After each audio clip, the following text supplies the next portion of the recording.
Hello बच्चों, चलिए प्रश्न को देखते हैं। प्रश्न में बोला गया है यूकैरियोटिक कोशिकाओं में कोशिका चक्र किस अवस्था में हिस्टोन प्रोटीन संश्लेषित होती है। यहाँ पर विकल्प है। विकल्प ए प्रोफेज की G2 अवस्था के दौरान, विकल्प बी यस अवस्था के दौरान, विकल्प सी संपूर्ण प्रोफेज के दौरान, विकल्प डी टीलोफेज अवस्था के दौरान।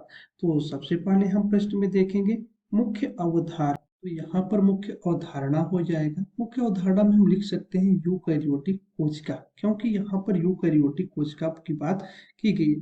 यदि हम यूकैरियोटिक कोशिकाएं में देखें तो जो इसमें कोशिकाओं चक्र की जो अवस्था होता है हिस्टोन प्रोटीन का, वो एक होता है अंतरावस्था, अंतरा अवस्था, और एक जो है वो दूसरा होता है जिसमें होता है यम अवस्था। दूसरे में क्या हो रहा है, यम अवस्था, और पहले में जो है हम बोल सकते हैं अंतरा अवस्था।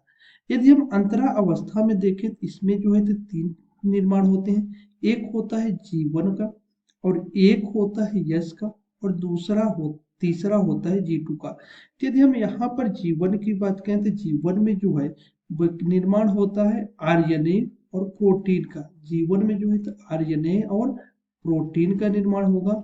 वहीं पर यदि हम यश की बात करते हैं तो यश पे जो है तो डीएनए और हिस्टोन का निर्माण होता है।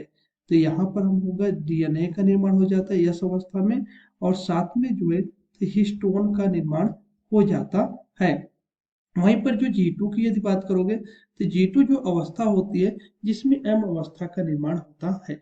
अब यदि हम विकल्प की बात करें तो विकल्प में हमें बोला गया है प्रोफेज की G2 अवस्था के दौरान। यह हमारा विकल्प गलत हो जाएगा।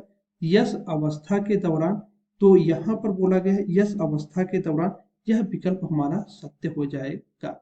संपूर्ण प्रोफेज के दौरान, यह भी विकल्प गलत हो जाएगा। और टेलीफोज अवस्था के दौरान, यह भी गलत हो जाएगा।